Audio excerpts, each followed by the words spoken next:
Good evening, ladies and gentlemen. A warm welcome to each one of you at this webinar dedicated to scapular dyskinesis, bridging the gap from the lab to the athletic return. My name is Davide Cucchi. On behalf of the Educational Committee of SECEC, we are delighted to have you join us for today in this webinar where we aim to provide you with valuable insights, a lot of expert knowledge and some practical tips regarding the assessment and the management of scapulothoracic dyskinesis.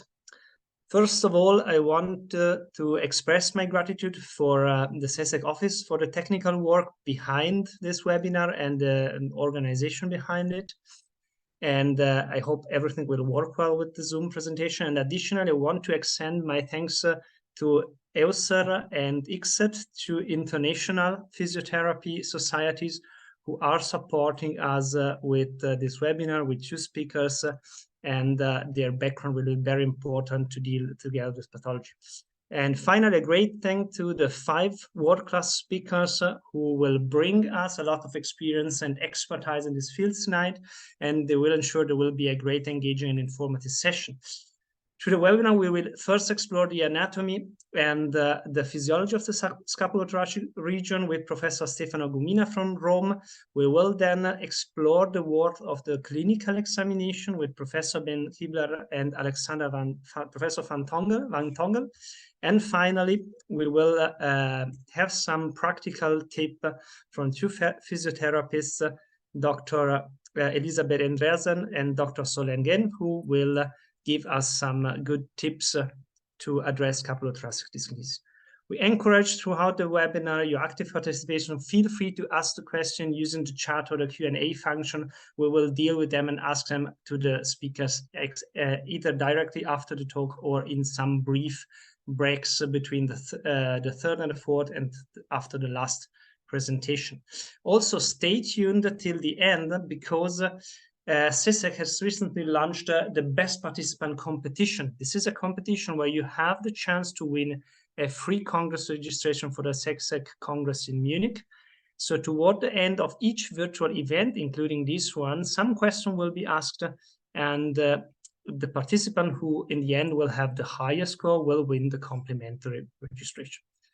So now, after this brief announcements, it's time to begin. Professor Stefano Gumina from Rome will kick off the event with a very interesting talk dedicated to the healthy scapulothoracic kinematics and the biomechanics of dyskinesis. Stefano, the stage is yours. Thank you, David, and thank you for this nice presentation. I try to share my screen.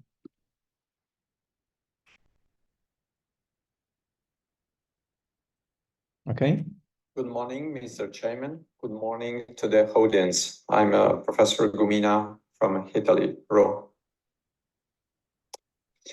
Definition of a scapular dysfunction or scapular dyskinesis is a difficult and controversial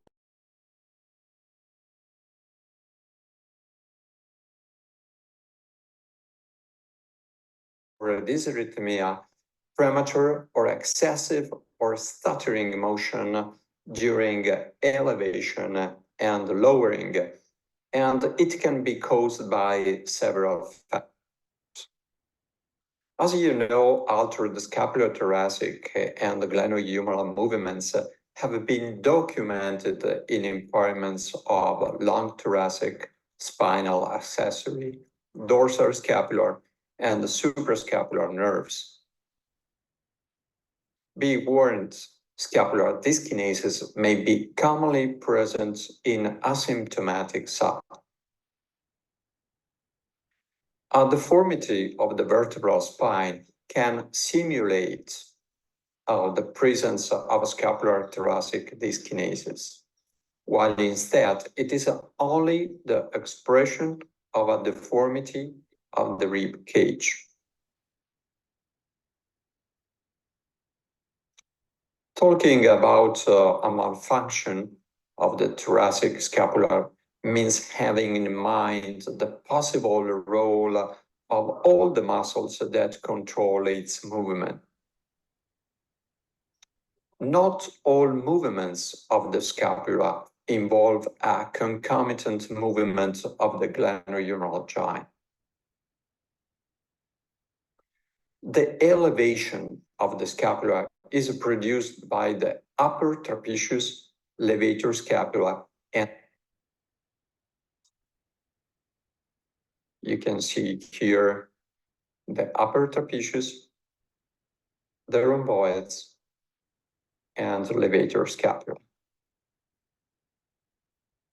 But the results depending on the relative activity of these muscles. Scapular elevation may be accompanied with upward rotation and downward rotation, or may occur with the scapula remaining in a relatively neutral, upwardly, downwardly rotated position. And the balance between pectoralis minor and major and the trapezius plus latissimus dorsi will determine if the scapula protracts, retracts, or remain in a neutral position during the movement of the depression.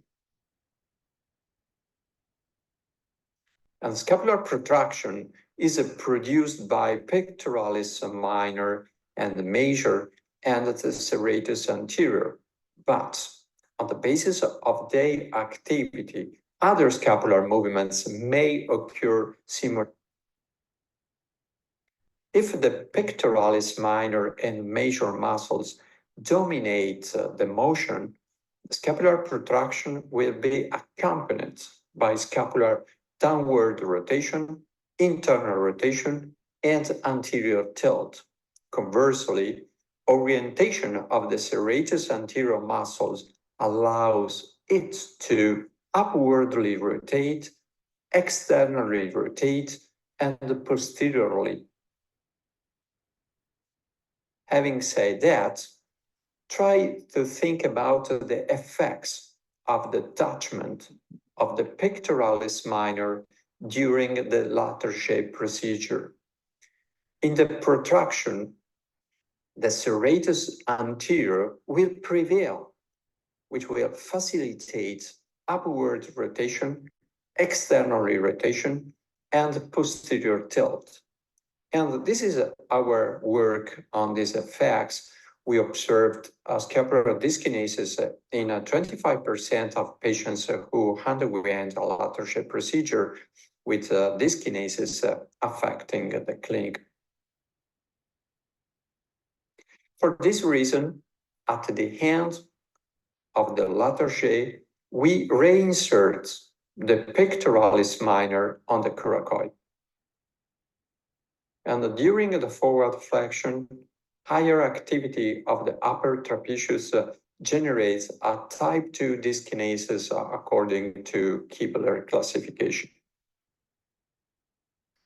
Serratus anterior weakness, fatigue, and abnormal firing patterns, as well as long thoracic nerve injury, can result in a scapular winging and anterior tipping. Similarly, a greater or less activity of these muscles can generate a type 1 or 2 dyskinesis. And this is what we have observed in patients with the results of a chronic dislocation of the acromioclavicular joint, where inevitably the action of the upper trapezius is less activity of a muscle group can also be the consequence of a fatigue. In fact, we observed that swimmers involved in long distance races were found to have a greater risk of developing a scapular. While a type 3 dyskinesis can be generated by an excessive activation of the serratus anterior and a reduced activation of the pressors and downward rotators. The posterior tilt and external rotation are the results of the combined work of serratus, rhomboids, and trapezius. Furthermore, two of these muscles generate the scapular external retraction. Scapular retraction is due to activation of trapezius, rhomboids, and latissimus. However, rhomboids and latissimus also produce the downward rotation while the trapezius generates the upward rotation. Therefore, if they act all together, scapula maintains a neutral rotated position.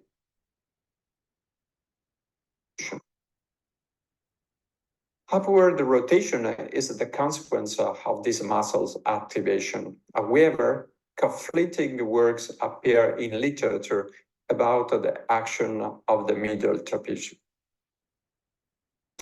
Some dyskinesis can be very difficult to interpret, especially if multiple nerves have been damaged or a neurological basis. In these cases, it is more correct to talk of dynamic scapular wing. In conclusion, my opinion is this. It's impossible to understand the genesis of scapular dyskinesis by evaluating a single muscle or a pair of muscles. For example, the medial winging scapula caused by the palsy of the serratus anterior will alter the tension of other muscles that are inserted on the vertebral margin of the scapula. And this will help to further reduce the control of the scapular move. My friends, I really appreciate your attention. As a preview, I'll show you the next international conferences we are organizing. The 8th edition of the Rome International Shoulder Course, which will be held in December 2024, and the Congress of the International Society for Technology in Arthroplasty, which will be held in September 2025. Thank you very much.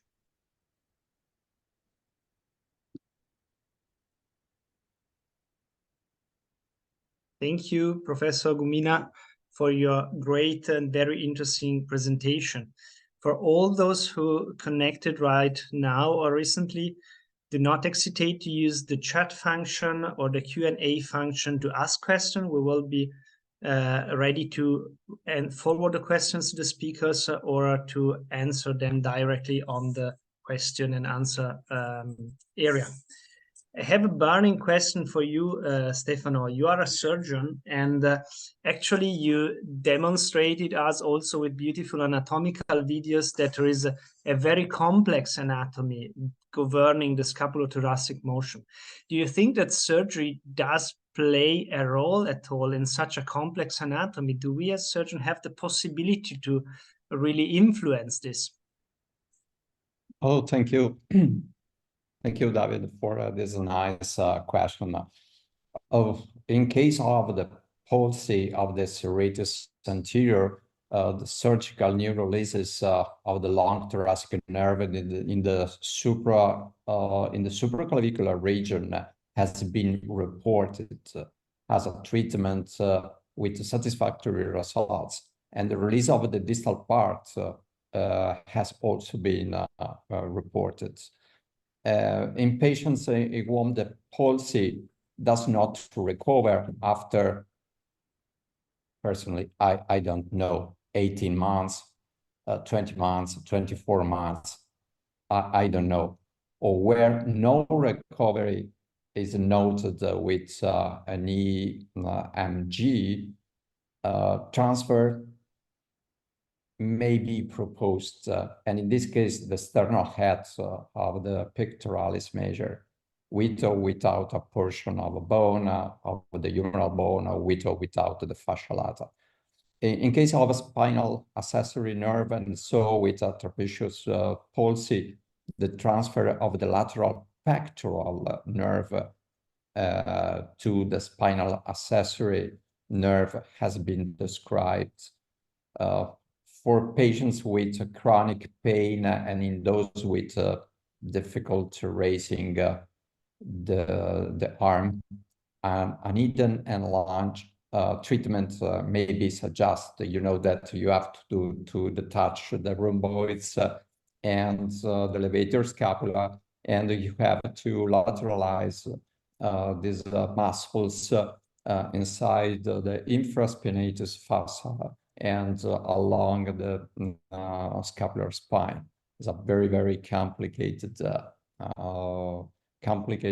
procedure, and Bassem-Alassane suggests another type of surgery because he put the rhomboids in different part of the scapula following some vectors of these muscles. And then it was suggested in the literature particular surgery for the dorsal scapular nerve with the transfer of the teres major, but in literature there are only 10 or 11 cases, and so I have not experienced with this type of surgery. Thank you very much. It sounds like we need to organize another webinar on surgical treatment of scapulothoracic pathology. There's quite a lot to discuss about it. We'll keep this in mind for the next year, maybe. And we move on now, deepening our view into the diagnostic and classification of scapulothoracic dyskinesis. And the next speaker is Professor William Ben Kibler from Lexington. He does not really need a lot of presentation because I suppose most of you know at least his name for a very important classification. Professor Kibler, the stage is yours. I hope you can connect, see and hear as well.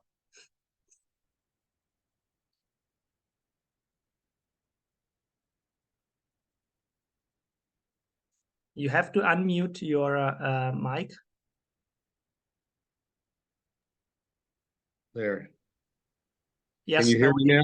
Yes. Okay, very good. I want to thank you all for inviting me, and I am looking forward to this excellent conversation that we can have about the scapula. Let me get back here to the very beginning.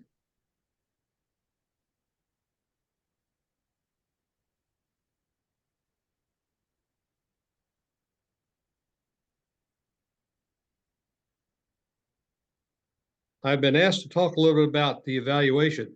I would like to just comment about the last presentation, excellent presentation. Talk about surgery. There are several other surgical procedures that you need to discuss too. There's a post-traumatic scapular muscle detachment that certainly does play a role in a small percentage of cases.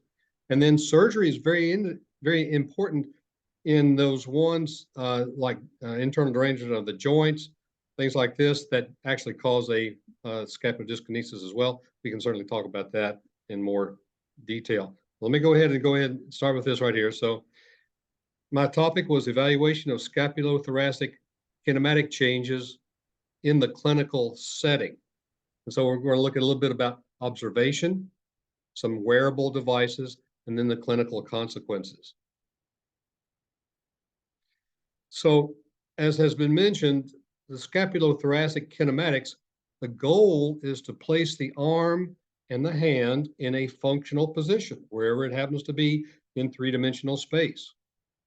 That allows this task-specific scapulohumeral rhythm, which is the most efficient mechanism to place the arm in a functional position. There are two components to this. One is called the shoulder girdle mechanism, and the other is the scapular motion mechanism. I will show you this.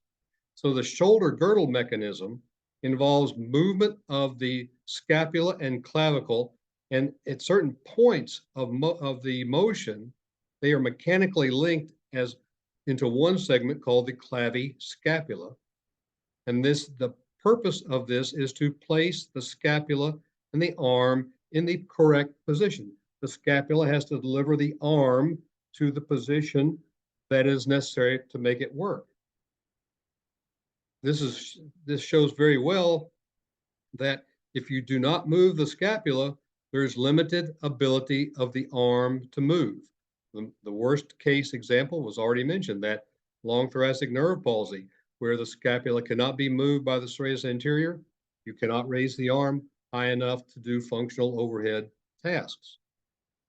The second is the scapular motion mechanism. This is where the scapula has to move in conjunction with the arm to maintain glenohumeral ball and socket kinematics throughout the entire motion of the arm, whether it be in a throwing motion, swimming motion, lifting motion. So altered kinematics from this, either unilateral or side to side, either measured or observed, this is called dyskinesis. It's an alteration of the motion, the kinematics. It's basically an impairment of one or both of those mechanisms that I mentioned. It's not a diagnosis, it's not an injury, it's not a guarantee of an injury, it's just an impairment of the motion. Now, as been mentioned, sometimes you'll see scapular dyskinesis without any clinical symptoms whatsoever. This is what I call incidental. It just happens to be there because of the motions or the movements or whatever. In the throwing athlete and the baseball player, a lot of times these positions will be adaptive. You need to have a little bit more posterior tilt, a little bit more external rotation to get into the correct arm position. Once again, those are usually associated with improved performance. Disruptive dyskinesis is one that we know creates certain patterns that are not necessarily good, but only if you put the arm and use it in that position. And then finally, you have the pathologic dyskinesis, which is what we're talking about mainly here, the dyskinesis that is associated with clinical symptoms, limited performance, and dysfunction. So there's a question. Is this always bad? Is this position that you see, this clinically observed altered resting position, altered dynamic motion, so that you see the medial border being prominent and this protraction, as Dr. Gumina very well described, is this always bad? Well, not necessarily, but if it is, then it needs to be part of the treatment. So therefore, this dyskinesis can have a variable effect on the clinical function, depending on what the arm has to do. So after you see this, then there's a pathway of evaluation, clinical evaluation. First step is to establish the presence or absence of dyskinesis, either by qualitative observation or quantitative measurement. Then to see if the dyskinesis has a role in producing symptoms. So this would be how it affects. And then finally, you assess the causative factors, and you can go through a specific pathway to assess all the different factors that can create this altered motion that we see. So you start off once again with, can you see the presence or absence of the dyskinesis? And you do this by certain testing procedures. As we have mentioned so far, there, in a general way, there's three types. There's a type 1 where you see the inferior medial border, type 2 where you see the entire medial border, and type 3 where you have an elevated scapula. Now, a lot of times you will see, as was mentioned, a type 1, type 2 mixed pattern. Sometimes it'll be a type 2 on the way up and a type 3 on the way down. So it varies, but basically any alteration is considered to be a yes. Now, if you go through the qualitative evaluation, the go-to test is the scapular dyskinesis test, as outlined by Dr. McClure many years ago. You have dynamic motion of 3 to 5 repetitions with the arm in forward flexion overhead, and you look at the medial border, and you see yes, it's you observe it, or no, you do not. You can add more reps or a little bit of weight to make this dyskinesis a little bit more observable. These are all techniques to evaluate qualitatively. We also use a system of what we call just yes, no. It doesn't make any difference which of the type 1, type 2, or type 3 patterns is present. It just means that yes, it's present, or no, it's not. And it turns out this is a pretty good clinical evaluation. We found that in comparison to bone pins, its specificity is 0.64, sensitivity is 0.82, and positive predictive value is 0.84. So therefore, it's a clinically useful test to say that, yes, this dyskinesis does exist. So if it does, then we use what we call the corrective maneuvers to see if this observed pattern, this observed motion, has any effect on the clinical symptoms of impingement, of weakness, of decreased motion, of labral pathology. Then we can say that, yes, dyskinesis is associated with the injury. The two maneuvers we use, one is called the scapular assistance test, where you assist the inferior medial border of the scapula as the arm is going into an overhead position. Dynamically, you can do this where you have the patient raise the arm, you see how far it goes and whether it hurts. Then you can put your fingers in this position where you're basically controlling the inferior medial border, just assisting it. You'll notice that they can go farther into abduction or forward flexion, and the pain that they are talking about with the impingement is not present. It's a very good test to help the patient as well. The second test is called the scapular retraction test. This is where you manually position the arm, the scapula in a retracted position, and then you reproduce. Then you can measure strength or labral evaluation. So once again, you can do this test where you have the patient put their arm in forward flexion. You put a resistance to see about the power of forward flexion. You place the arm outside. Your forearm fits very nicely right over the medial border of the scapula. Then you test again. A positive test is improved force production, or also with a labral test called the modified dynamic labral shear. You move the splenoid posteriorly, so you actually reduce the symptoms of internal impingement as well. So if you have those tests are positive that show that the dyskinesis has an effect on performance or on scapular positioning of the symptoms, then you can go through just a straightforward test procedure where you look at hip and core weakness, because about half the patients have hip or core weakness. You look for this anatomic problem of scapular muscle attachment. You measure shoulder muscle strength by the or scapular muscle strength by the usual clinical tests. You look for all the pectoralis minor and upper trapezius, latissimus, which are very, very tight, very frequently. You look at loss of conscious control, which is loss of proprioception. There's a way to do that. Then you once again look at the joint exam, because about a third of the patients will have some joint problem that needs to be operated on to fix. Then you obviously look at the changes in the clavicle or the scapula that, of course, will affect the ability of the clavicle to act as a strut. And then you do your neurologic exam for the ones that you can really call winging, or like it was mentioned, long thoracic spinal accessory nerves. We did this study. We found if we looked at all these patients, we looked at 148 patients of what caused dyskinesis, and some of them, and about a third, had some type of anatomic problem. They had pathoanatomy. They had labral injuries, clavicle fractures, AC separations, scapular muscle injury, or nerve injury that need muscle transfer. So about a third of these patients with dyskinesis, symptomatic, need some type of surgical procedure to repair the scapular muscle attachment, fix the neurologic, do something with the joint or the bone. However, 2/3 of these have mainly pathophysiology. As mentioned, commonly serratus anterior and lower trapezius weakness, really losing that lower force couple, upper trap, pec minor, lat tightness, extremely tight. They get tight all the time. Once again, this loss of voluntary muscle control. And then you got to measure hip and core weakness, because facilitation of scapular activation, periscapular muscle activation, is best achieved with the use of the core. So once again, these are some of the tests you can do to evaluate that.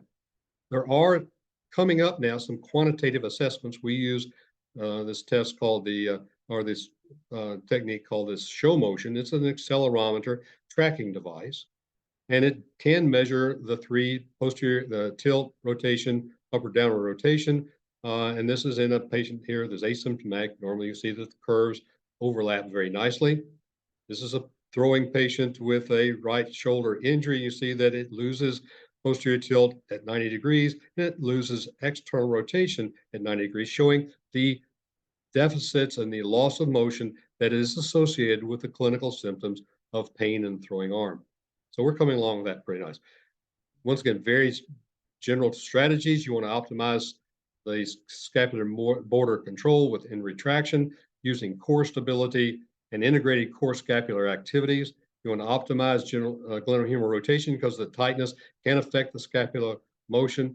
And then eccentric muscle control of the muscles, very important to hold it back in the right position. So this is a very brief, very quick overview of some of the evaluation techniques that can be used. Thank you very much. Thank you, Professor Kibler, for this very practical and useful overview with a clear, standardized, and well-organized diagnostic algorithm and approach guide, which can help us indeed in everyday life when evaluating our patients. There are some burning questions for the public. One regards the show motion technology, but overall, in general, the incidental diagnosis of scapulothoracic dyskinesis. If you see or if you measure with these wearables an incidental dyskinesis, do you see a role in some kind of preventive measurement, preventive treatment or approaches to avoid some future injuries or symptoms? That's a very excellent question. And our answer so far, at least in the overhead throwing population, is yes. If you see this dyskinesis, especially this type 1, where the medial border is really not anchored well as you start to try to move your arm, exercises to improve that have shown a change in the incidence of injury. Also, performance parameters. The ball velocity is better when the scapula is in a better position. So in that particular group, the answer is yes. There was one study that showed that probably with workers, once again, this dyskinesis is going to affect the ability to use their arms. So I think it very definitely helps. It's not going to help all the time. It's only in patients who are going to need the overhead position or the lifting position where we recommend that they actually do some preventative exercises. Okay, and another brief question. During your assessment, do you have a way to already localize which muscle or muscle group need the most attention during rehabilitation exercise or programs? For example, you describe the presence of rapid downward movements when observing the arm in the lowering phase. Is this a situation in which you can, for example, specifically target a muscle like the upper trapezius, or all patients with a symptomatic dyskinesis go in the same pathway of treatment? No, it turns out that each of these particular type 1, type 2, type 3 has different muscle activation or inactivation. We're just trying to learn all these answers right now, but we know for a fact that prominence on the arm coming down, that's as much of the weight of the arm pulling it.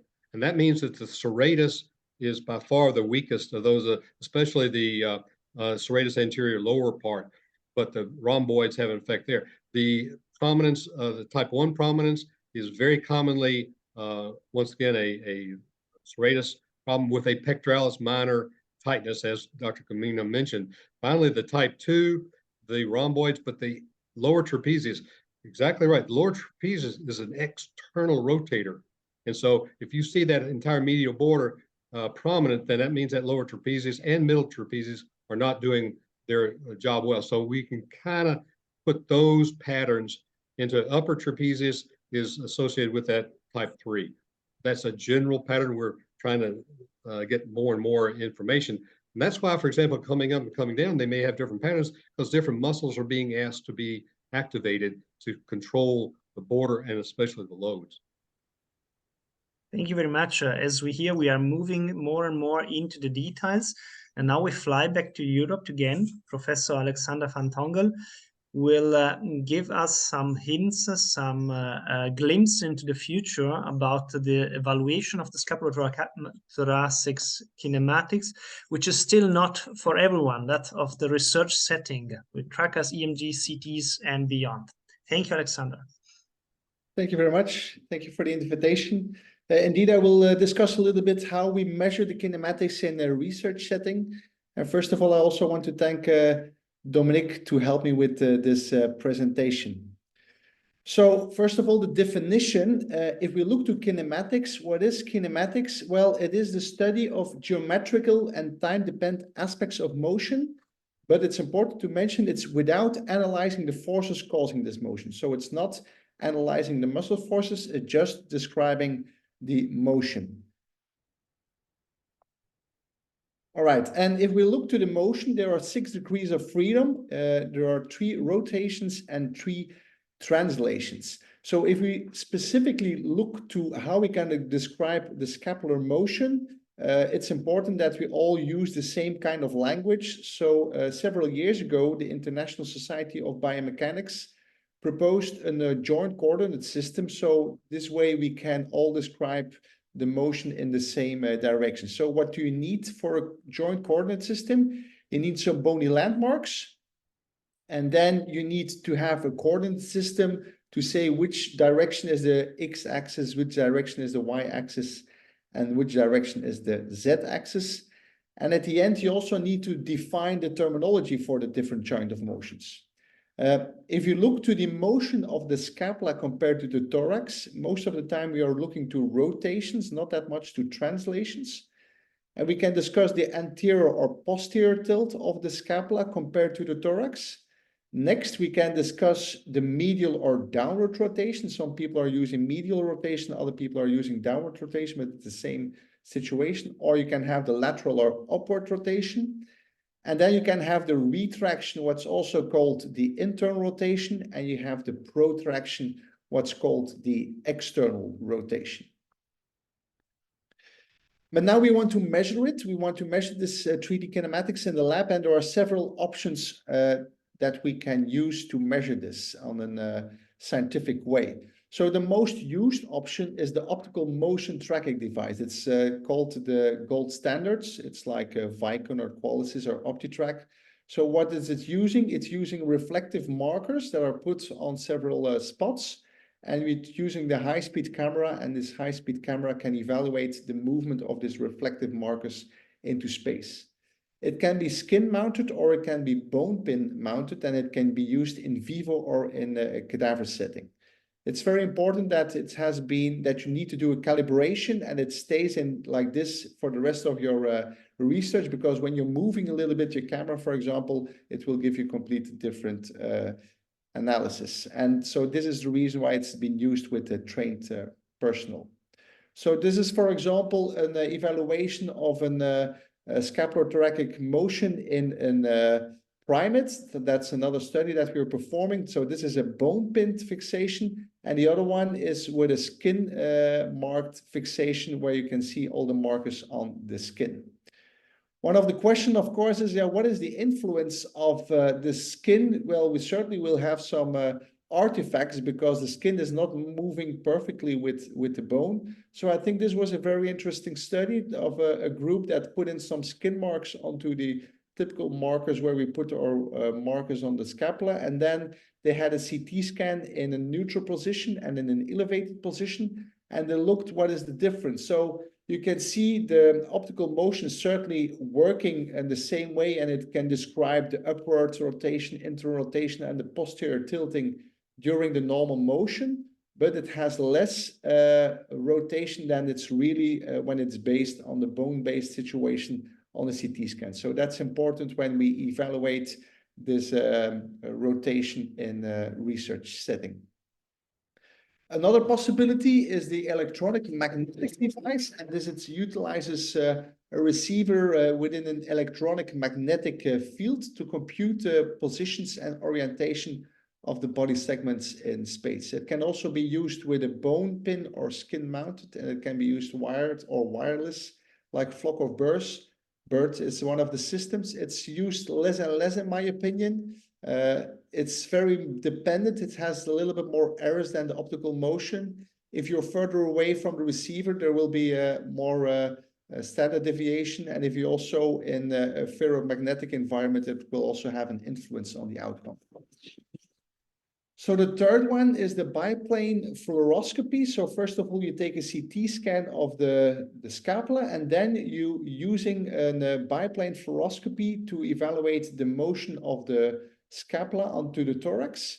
It can be used passively with a cadaver and also actively, like you can see in this patient. A problem is the limited scan range, and of course you have the radiation, but the error is very low. So this is also certainly a very good option. Currently, in my opinion, one of the best options is the 4D CT scan. It's been used very often for the wrists. And now it's also in this study described for scapular motion during elevation. And it's certainly the situation with the less error. Although you can see, of course, because of the CT scan, you will have less range of motion possibilities, so it cannot be used to evaluate all the different type of motions that sometimes we want to evaluate. And you still have the radiation. Another option is the MIU, that's called the virtual measurement unit. And it's an electronic device that really measures and reports body-specific force, angular rate, and sometimes the orientation of the body using a combination of accelerometers and gyroscopes. It also has some soft tissue errors. The big advantage is it's easy to use and you can use it on the field, but it has less accuracy compared to the optical motion. And you also need to do some calibration. So this is really for the kinematics. Then if you want to evaluate the muscular activity in the lab, we need to use EMG. And then we can have surface EMG or fine wire EMG. Surface EMG is a non-invasive situation. So you're sticking some electrodes on the skin. There are some recommendation of this CINIAM classification. And then we can use the superficial layers of the deltoid, the pectoralis major, the trapezius, latissimus dorsi. The question is, of course, if you also can do the serratus anterior because it's already a little bit more thick. It's susceptible to artifacts, and we also cannot measure a single motor unit. If we want to have better research, then we need to, of course, do the fine wire EMG. It's much more sensitive, but it has, of course, some discomfort. It's more invasive. Most of the time, a medical doctor is using it. But the advantage is that you can record single muscular activity, and you can access also the deep muscular deep muscles like the pectoralis minor or the rhomboides. All right, so then we have all our data, and then we want to evaluate our data, of course. And then you have the two situations. You can have the traditional analysis, or what's new right now is the statistical parameter mapping. So if you look to the traditional analysis, this is a typical normal kinematics. It's a cadaver, optical motion, bone pins, passive motion. And we evaluate the rotation of the scapula compared to the thorax in the different kind of situations.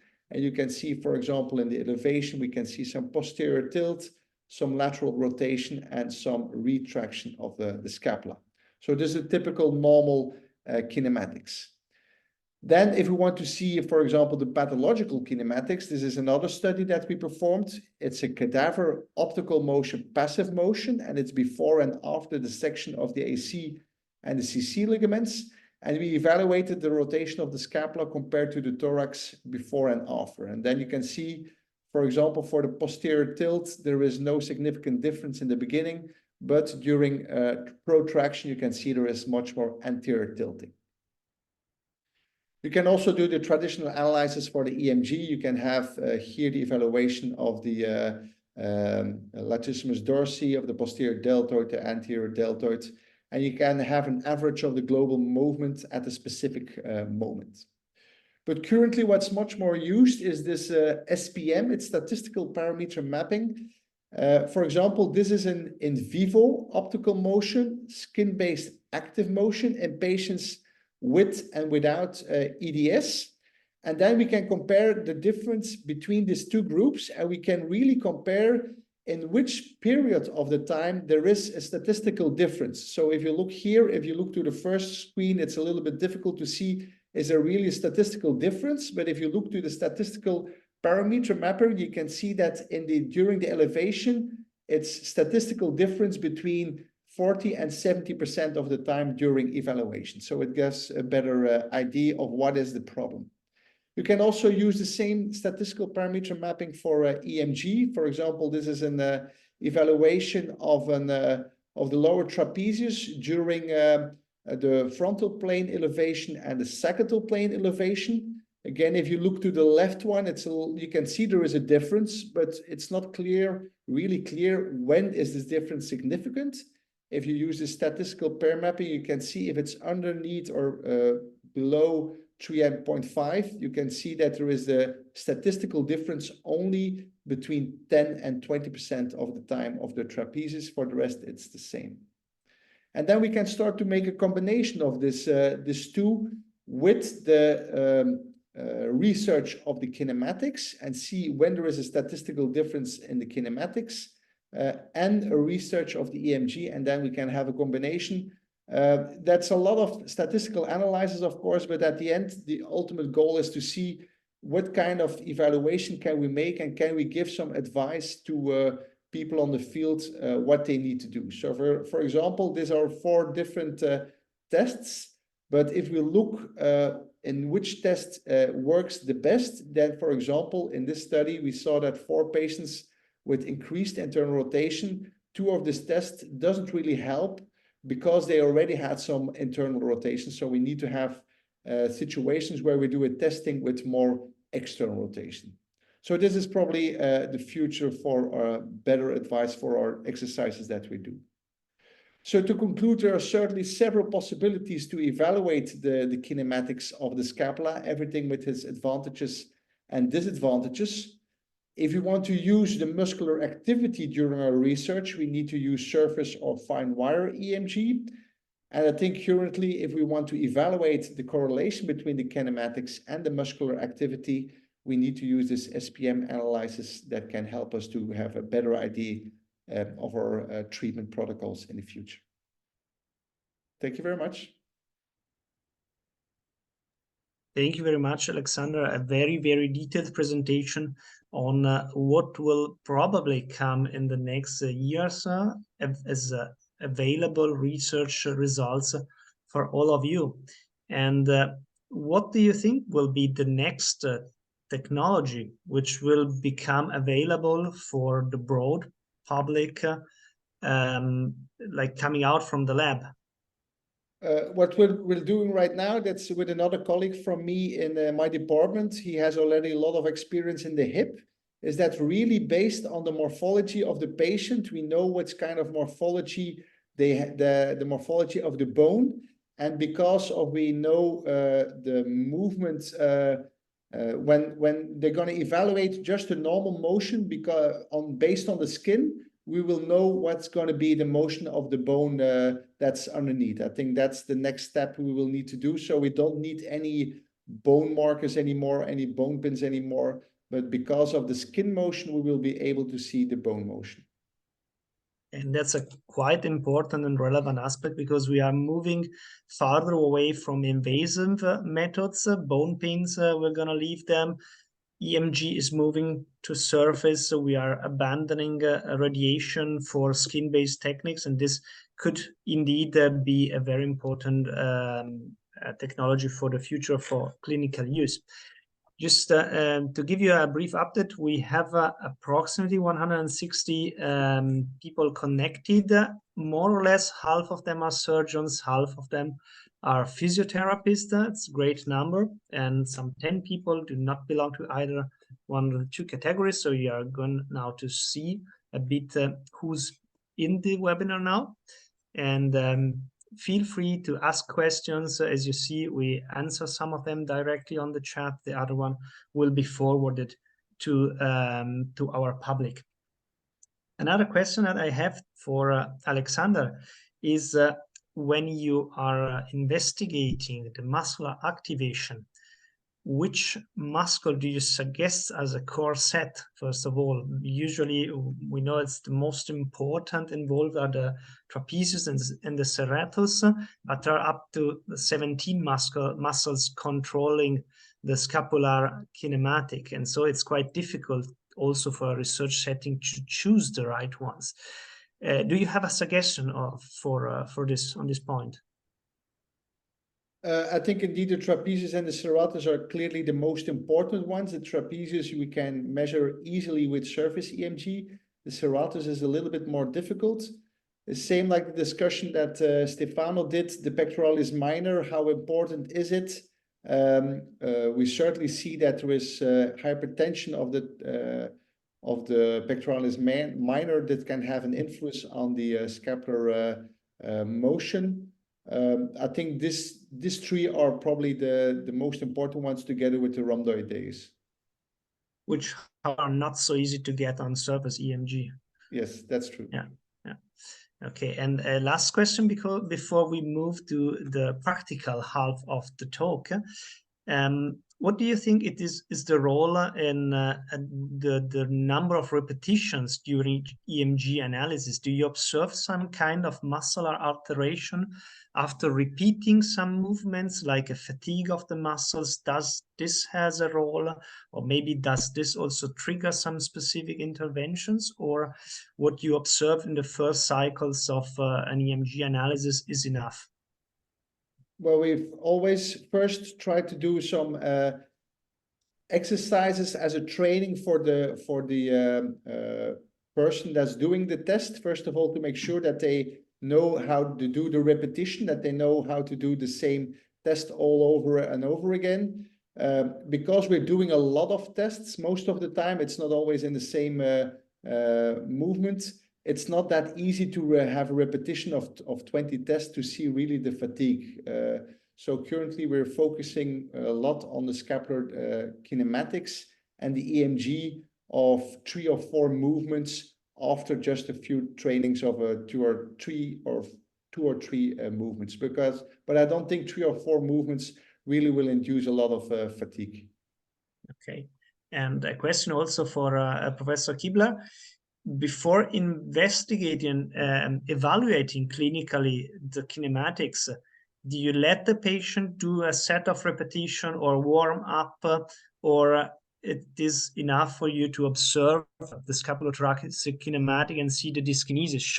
So for us, as a practical tip, do we have to let the patient do some repetition before we evaluate it, or it's enough the first observation?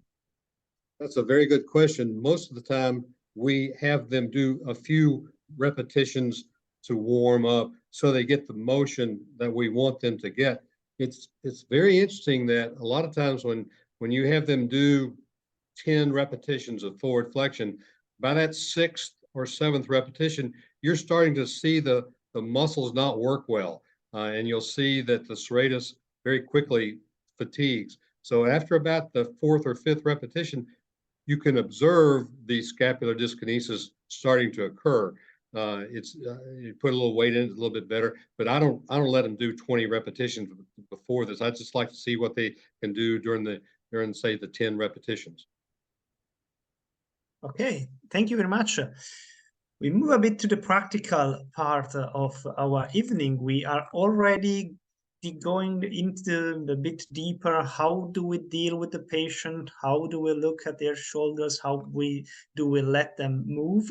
And Elisabeth Andreasen from Denmark will now give us some insights on the rehab, as well as in the primary and in post-surgical cases. Thank you, Elisabeth.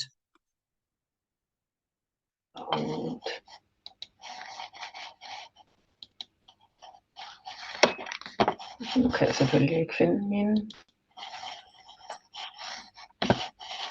Sorry, having a bit trouble.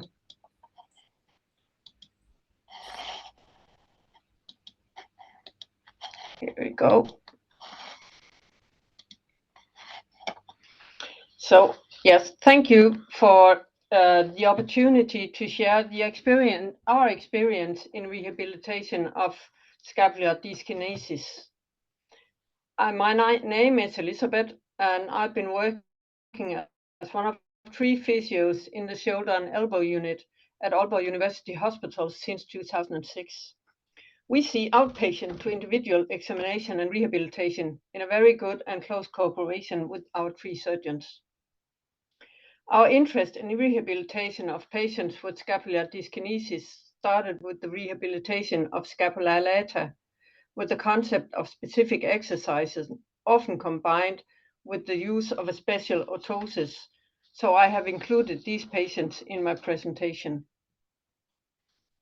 I will start my presentation with the principles for rehabilitation and then move on to different cases from the hospital's clinic.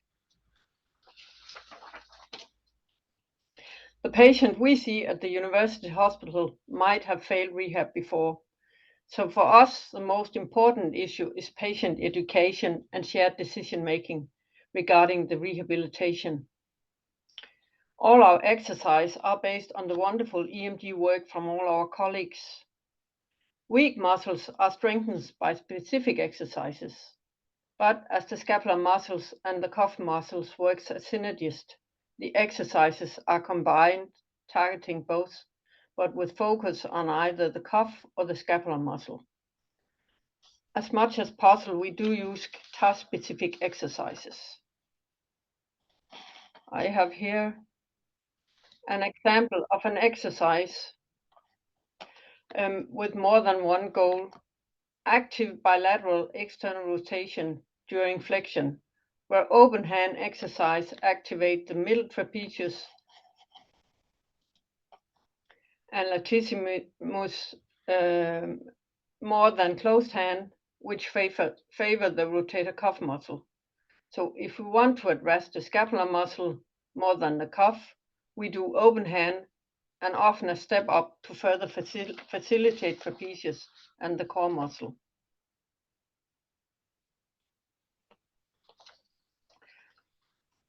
Well, when it comes to scapular latae or angel wings, it can be either classic a neuritis of the long thoracic nerve or secondary due to trauma or surgery. The scapular winging means loss of active flexion, thereby also loss of function and inability to work above shoulder height. The rehabilitation concept with exercise and an often brace, as shown on this picture, is consensus in Denmark, and we have a network of 14 physiotherapists offering this concept. Ingrid Hultenheim team from Sweden has joined the network, as they are also rehabilitating angel wings this way. Screening for a classic angel wing and relevance of a brace is based by the debut of pain and the scapular assisted test introduced by Dr. Kibler. The more strength needed to stabilize the scapula during shoulder flexion, the higher indication for a brace. The brace is individual made by the orthotist and gives the patient the possibility of using their arm above shoulder height. ENG is no longer a standard procedure at our hospital for these patients. Rehabilitation of an angel wing due to other causes than neuritis, where the nerve might not be re-innervated, are focusing on getting best possible function in general through task-specific exercises. Here's the first case. It's an angel wing. It's a 45-year-old woman. She's a gymnastic teacher, and she had a classic debut of pain and afterwards inability to lift her arm above the shoulder height. And you can clearly see the winging of the medial border of the scapula. With the brace, as seen on the other picture, she's able to lift her arm above the shoulder and therefore able to write on the blackboard, and it's easier to teach gymnastics. Her exercises at start were at very low level, as there was almost no activation of serratus anterior. She did supine scaption against almost no resistance and scapular retraction. She did 3 times 5 repetitions 2 to 3 times a day, as she had serratus anterior that was very, very easily tired. After 1 year, she was at much higher level, and now 2 years later, she's almost recovered, as seen in this picture. And 2 years is rather long, but not uncommon for a neuritis. My case number 2 is a scapula lateralis. I don't know if it's a general accepted name, but there is a consensus in Denmark referring to the accessorious palsy as a lateral scapula lata. It's often due to surgery in the throat or mouth, and therefore the prognosis for recovery is not as good as those occurring spontaneously. Here you see a 60-year-old woman. Nervus accessorius is not showing signs of reinnervation after 1 year. She uses an omotrain bandage to lift and retract her left shoulder during daily activity. The rehabilitation focus is all the other scapular muscle, the core, the cuff, the deltoid, and the pectoralis. One exercise that she has been doing is a sort of extended lawn mover, where one touches the floor on the contralateral side and then the wall on the same side, balancing with leg bending, truncus rotation, and the arm in abduction and extension, trying to activate as much as possible. I'll move on to the more common muscle dyskinesis. Muscle imbalance can occur with different reasons. Muscles can be either too weak or too strong, hyperactive, as often seen in the balance between upper and lower trapezius and upper trapezius and serratus. Often we see a normal scapular upward rotation, but eccentric winging or pseudo winging, as we can see in this young man's left shoulder.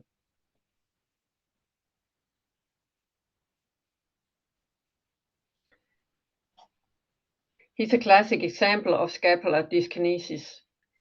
He has low activation of all 3 parts of trapezius, and therefore the exercise is focusing on trapezius and the rotator cuff.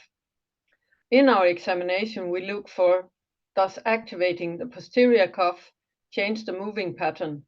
Does activating the core change the picture? Or how do we activate the scapular muscles? Snapping scapula is not uncommon in these patients, but due to the time, it will not be discussed today.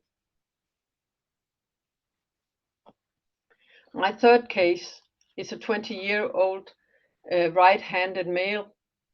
He has had stabilizing surgery twice in his left shoulder.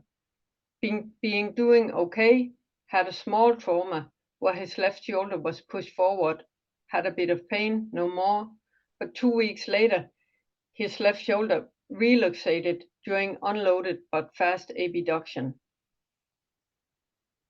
When he's standing up, he has an increased thoracal kyphosis, bilateral protraction, general less muscle mass around the left shoulder, but it's not his dominant side. He's a bit restricted in external rotation, as expected due to former surgery. He's a little late on scapula upward rotation, but not much during arm movement.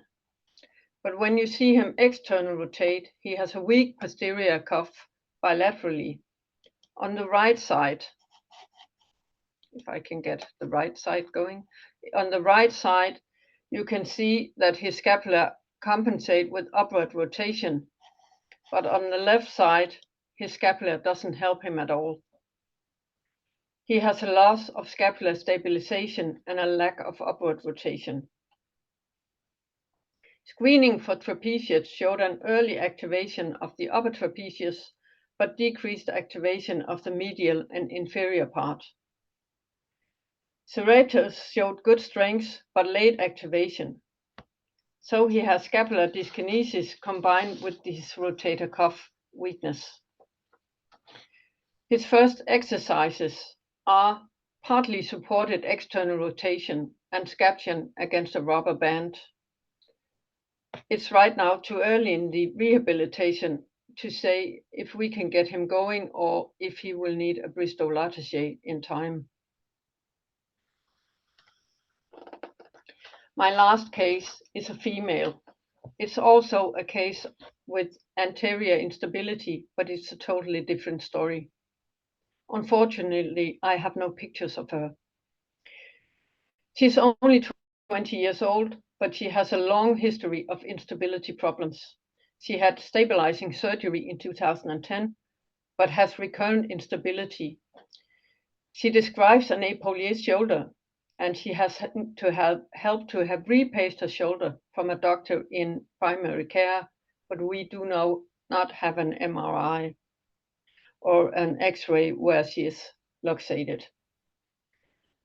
She had a new MRI where the surgeon's conclusion were that there was no repairable structural damage, and she was referred to rehabilitation.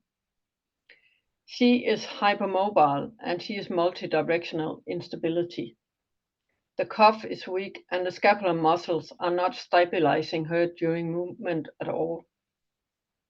Her rehabilitation has focused on activating her core and getting the muscle timing right. She started prone lying on a gym ball with exercises in external rotation and scaption. She's now 3 months later standing on one leg using a water tank, so I think she's almost there. Okay,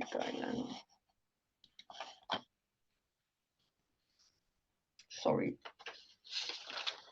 I hope I have provided with a small view of the world of rehabilitation of scapular dyskinesis. My take-home messages are: scapular dyskinesis due to muscle imbalance benefit very well from rehabilitation. Classic scapular labia benefit from rehabilitation, often supported by a brace. Loss of function due to secondary nerve palsy might not benefit fully from rehabilitation, but to some extent by focusing on surrounding muscles. Rehabilitation is individual, based on the patient's story and the clinical examination, where the evidence of muscle work, timing, and balance is the foundation for exercises. And this is our team. Thank you very much for your attention. Thank you very much, Elizabeth, for the first part of practical tips and tricks of this evening. I have there is a question from Professor Gumina from Rome. Stefano, you raised your hand? Yeah. Yeah, we can hear you. Oh yeah. I think that we have a great opportunity because we have our mentor, our teacher regarding this subject, Professor Kibler. And so my question for the professor is, how do you consider the malposition of the scapula in young subjects with scoliosis? You know that there is a different malposition between the convex and the concave sides. What do you consider these conditions? Malpositions, dyskinesis, or what? I wish I had that. I wish I had all the answers for that particular problem. Obviously, the scoliosis is going to put the scapula in a more protracted or more retracted position, once again, depending on the apex of the curve. Unfortunately, a lot of those, if they're really fixed in terms of the bony position, you can't really change that much. So basically, we always try to maintain the position of retraction. We try to keep them, actually, these patients need as much hip and core strength as any patients because they're having to use those muscles to really stabilize the scapula. It is difficult. You have to make sure that they don't have that pectoralis minor tightness or that latissimus tightness from the protraction. So there's a whole lot of other muscles and other activities we try to do to try to compensate for the bony component, which we can't do much about. Does that give you some answers or some directions? That's how we have to work with those patients. Thank you. Hey, thank you, Professor Kibler. Thank you, Stefano. We are going to move on to the last presentation of the evening. Mrs. Solenn Gain from Paris, France, will present us a new treatment-oriented classification based on analysis and on an objective analysis of scapular mobility. And we look forward to hearing this presentation and discuss it afterward. Thank you, Solenn.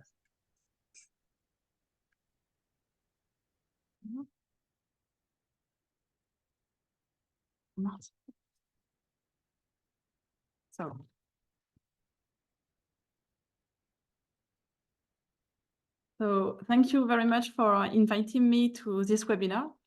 I'm Solenn Gain, shoulder physiotherapist in France. I'm vice president of the French Society of Shoulder Rehabilitation and the chair of network committee of SECEC. I'm very happy tonight to talk about scapulothoracic dyskinesis rehabilitation, and I will present you our clinical study on 100 patients that we conducted with Dr. Philippe Collin. It's about a treatment-oriented classification based on objective analysis of scapular mobility. When you talk about kinematics disorders of the scapula, we talk about scapular dyskinesis or scapulothoracic abnormal motion. There are a lot of studies and classification included the best known Kibler classification. Mainly, it's a visual analysis of scapular winging. We thought it would be interesting to analyze the mobility of scapula during active elevation in clinical practice. There are three main motions during active elevation: protraction, then retraction at the end of the movement, posterior tilt at the end of the movement, and upward rotation, which is an important movement for function. It's around 50 to 60 degrees, and it's the upward rotation that we analyzed in our clinical study. The aim of our study was to arrive to a new classification based mainly on objective analysis of scapular mobility in upward rotation during active elevation, and to improve patient care in rehabilitation and surgery depending on the classification. So we use the yes-no method of Hull and Kibler to include our patients. Can we see an abnormal dyskinesis pattern? We assessed objectively scapular mobility in upward rotation with a plurimeter. The plurimeter can be used reliably to measure upward rotation during active elevation in clinical practice.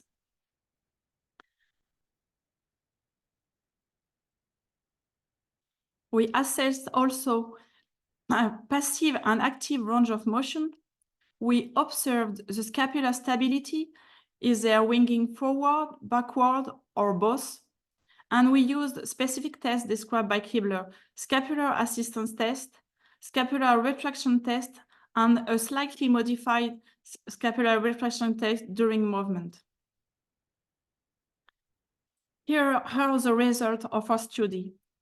We found three types of scapular kinematics during active elevation.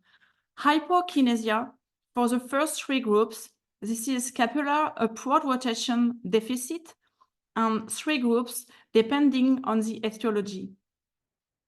Then the reverse kinesia, which is a very important neuromotor in coordination, scapular upward rotation reverse kinesia. And the last type is early hyperkinesia, scapular upward rotation early hyperkinesia. I will show you the 5 groups. The first 3 groups are hypokinesia. In the group A, it's neurological serratus anterior. It's neurological damage on long thoracic nerve. You can see on this patient the winging forward and backward. And you can see the important scapular upward rotation deficit around 0 degree. This patient had personal tumor, and after 6 months, he gradually recovering upward rotation. Result of rehabilitation depends on nerve recovery. The second group of hypokinesia is group B. This is neurological trapezius. You can see the scapular upward rotation deficit but no really scapular winging. But we can observe an active shrug deficit. This is a neurological damage on accessory spinal nerve. Group C is a very important group of hypokinesia for physiotherapists because it's functional. This is group C, functional hypokinesia post-traumatic. There is no neurological damage, but you can observe and you can measure with pleurometer the scapular upward rotation deficit. And the winging is only on return and more visible after movement repetition. This woman had subacromial pain and a lack of active elevation since 1 year. It's an active problem. They have all the passive motion, especially in external rotation. It's always normal in external rotation. And the scapular assistance test for this patient is very positive. It relieves the pain and it increases the range of motion of active elevation. During clinical examination in rehabilitation, we can see hypertonia of the anterior muscles, pectoralis minor, and other muscles, a lack of mobility of thoracic and cervical spine, a lack of mobility of acromioclavicular joint. And there is also hypoactivity of upward rotation muscles, serratus anterior and trapezius. So what are the rehabilitation goals for this patient? First, it's to release anterior muscular tension and recover cervicothoracic and acromioclavicular mobility. It's very important also to activate motor muscles of upward rotation, trapezius and serratus anterior, but not to focus only on scapula, but really to do neuromotor rehabilitation. We have also to think about psychosocial factors like kinesiophobia for these patients. So this is an example of what we can do in rehabilitation to decrease muscular tension here, to improve thoracic spine mobility, and the patient can do some exercise at home to improve thoracic spine mobility and decrease muscular tension. It's very important in rehabilitation for this patient to use kinetic chain. Use kinetic chain to improve activation of scapular muscles, like for the serratus anterior, using forward lunge and truck rotation during exercises, and work in maximal range of motion in upward rotation. It's very important to work with the whole body to activate motor patterns. Neuromotor rehabilitation is very important to recover automatic movement. We can use the two upper limbs symmetrically, use kinetic chain, work on endurance and speed, and use the vision and the hand. The hand is very important in shoulder rehabilitation because it's more functional for the patient, and also to improve muscular coordination, to activate motor patterns. So this is some example of what we can do in rehabilitation. We can work in the kinetic chain, work in the maximal range of motion of upward rotation. We can help the scapula to go in elevation and upward rotation. And in progression, we can use elastic band for strengthening for serratus anterior. We can work also on external focus to active motor patterns. And we can work on the speed with a metronome. We can use also closed kinetic chain to work on the whole body and to activate scapular muscles. So what are the final outcomes for these patients? Rehabilitation is very efficient for group C. this woman recovered complete active elevation with no pain and normal speed.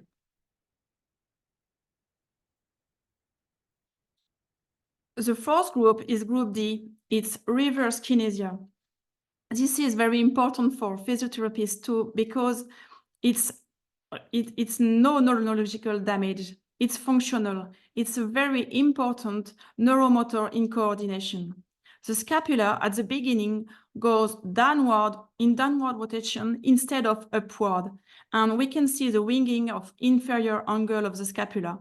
This is associated with posterior instability and hyperlaxity. You can see here the scapula is going downward, and you can see the posterior instability. In another case here, you can see at the end the posterior instability. And the scapular retraction test and slightly modified scapular retraction test is very positive for these patients. And in rehabilitation, we have to work a lot in neuromotor rehabilitation because the neuromotor patterns are very difficult. We can use the scapular upward rotation at the beginning of the movement to help and to improve active elevation. The last group is group E. It's early hyperkinesia, and it's a false positive. It's not a problem on the scapula. It's a problem on the cuff, for example, massive rotator cuff tear, or a stiffness on glenohumeral. For the patient on the right, it was stiffness. And you can see with the plurimeter that the upward rotation is normal. So this is what you can remember from our classification. Hypokinesia with 3 groups, 2 neurological group, and a functional post-traumatic group. This is very important group for physiotherapists. A lot of patients had subacromial pain and disorders, kinematics of the scapula. Reverse kinesia for the group D with posterior instability. And the last group, this is not a problem on the scapula, it's hyperkinesia with glenohumeral stiffness or problem on the cuff. Thank you for your attention. Thank you very much, Solenn, for this innovative insight on what could be the future of classification for scapulothoracic dyskinesis. We start directly with some comments from the panelists, and Professor Kibler wants to comment on your classification. Excellent work. Very, very good work. I think that clears up a lot of the different types of patterns. In the United States, in the throwing athletes, that group D, that early tilting, that is so very common that that's the main thing we see in overhead athletes. And if they start to raise their arm, you see that medial border kick out, the thing go, they never get motion to overhead, so they cannot throw a ball or stabilize. And all of your posterior instability patients, including posterior labral injuries, they see this pattern. So that of all your groups right there, in our practice, that's the most common one. And it's like you found, it's a pretty easy group to work with if you can get everything under control pretty well. So, but good job. But that as you call it, that group D, that's what we see most of in our athletes. Okay, thank you. And so then there is a question from the public. Do you think that in the SECEC type, this could be the result of a maladaptive pattern due to a previous neurological problem? Yes, we thought it's possible. And for most of the patient, it's post-traumatic. The patient said they have fallen or they take everything. They took everything. So perhaps at the beginning, it's a little problem on the nerve. And after you have a muscular anterior tension and a lack of serratus, anterior and trapezius activation. And perhaps at the beginning, it's this. After all the patients stay like this, and most of the patients have pain from a few months So it's very important, I think, in rehabilitation, because we see a lot of patients with subacromial pain. I think it's very important to look at the scapula and to look at the kinematics of the scapula, because when you do scapular assistance test for these patients, it's very, very positive. So it's very easy in rehabilitation to know if scapular rehabilitation can improve the patient. So thank you, Dr. Kibler, for your test and classification. It's very good. Very, very positive feedback. And we have some couple of minutes for a bit of discussion. And I would we have Alexander van Tongel here among the speakers, and I will get the occasion of his expertise on biomechanical research to ask him, what would you suggest as a method to validate Solenn's classification from the researcher's point of view? Yeah, first of all, indeed, a very impressive work that you've done. Currently, I think because it's in all different kind of positions, the most easiest way is to use the optical motion system. That's going to be the first one. That's still the gold standard. So it would be great if we could have a validation of this classification really with the optical motion system. In all the other systems, like the biplane fluoroscopy, the CT scan, a lot of motions that will not be able to be performed to really show it, and the MIUs are currently not effective enough. So I think currently the optical motion system is still the gold standard. Thank you. And a question for the last three panelists, or well, actually also for Professor Kibler maybe. We've been talking about principles of rehabilitation. We mentioned the role of the kinetic chain. We mentioned also the role of the consistency of the patient who needs to do several weeks and maybe months of training. And also we had some hints about the role of motion control and feedback. And I would like to ask you, what is your opinion on the possibilities of giving patients a feedback on their therapy? Professor Kibler, you're raising your hand, yeah. Thank you. Both the therapists have mentioned how important that it's not strength, it's activation. These patients are mainly inhibited. When you have those many muscles that are trying to work neurologically together in force couples, loss of any of those normal signals, very commonly from pain, as was mentioned, 2 months worth of pain, impingement, instability, whatever. We have found that there's no normal proprioception at that time, and the motor recruitment patterns are not present. The serratus anterior especially seems to drop out very, very early. And so if you have a patient who's had pain of any type around the shoulder for more than 2 months, it's more of a matter of reactivating the muscles than it is strengthening the muscles. And if you try to do a lot of exercises on long lever arm or open chain, when you're trying to start these exercises, you will fail because the muscles are too weak in activation. And exactly right. If you want your best results, you use your core as a driver of your periscapular muscles. And all those exercises that were being shown is exactly what you have to do. It's a loss of this voluntary control. And you can actually find that out. They cannot manually place their scapula in a retracted position and know what they're doing there. So all the emphasis on hip and core facilitation of periscapular, the reorganization, reactivation of the muscles by cueing, by that brace that was shown, or various ways of feedback where you can use double mirrors, you can use other things to try to cue those muscles so the patient will understand from their brain what the position and how you start activating those muscles. Serratus anterior is like the VMO. It just likes to quit working. And you have to really make it work again before you're going to have a good chance of getting that control that you want. Thank you. Alexander, you raise your hand. Yes, if I see this indeed on feedback, the first thing that I'm thinking about is the shoulder pacemaker that's been used for posterior shoulder instability, positional shoulder instability.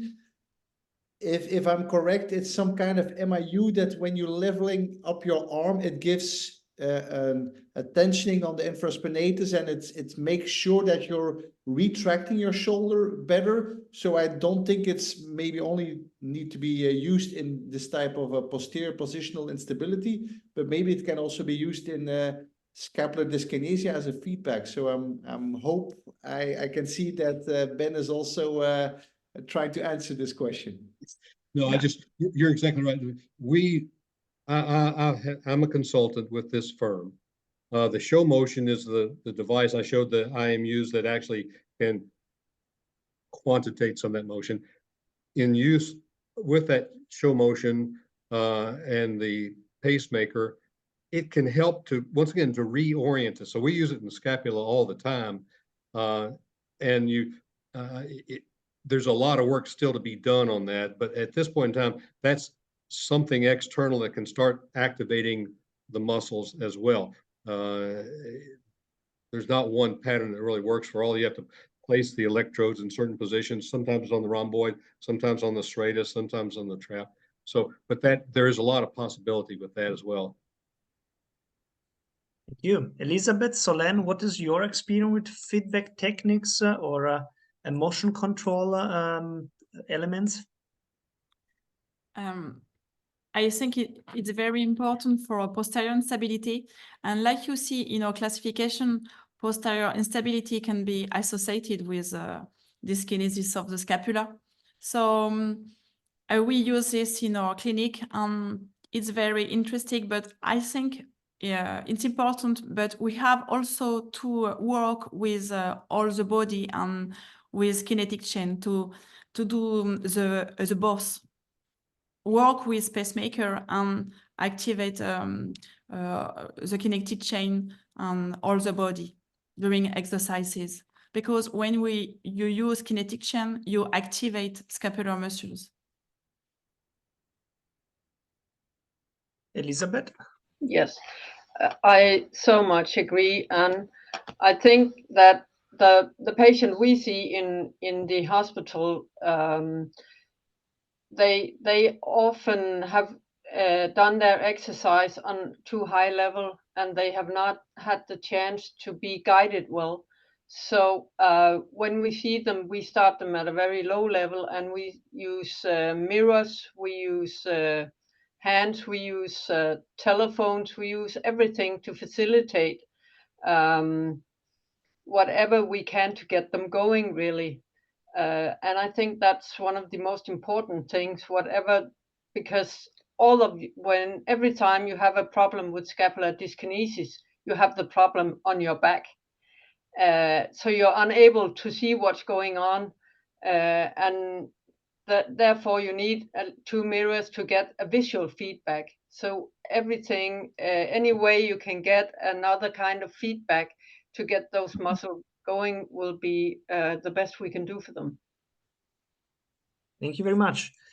I see we don't have any open question anymore. I think it was a very, very insightful and interesting webinar tonight. We could learn a lot, read a lot, starting from the healthy kinematic of the scapulothoracic region and then deepening into the diagnostic basics and experimental diagnostic scapulothoracic dyskinesis, and then with two great talks on the possible treatment, also with the perspectives for a new classification.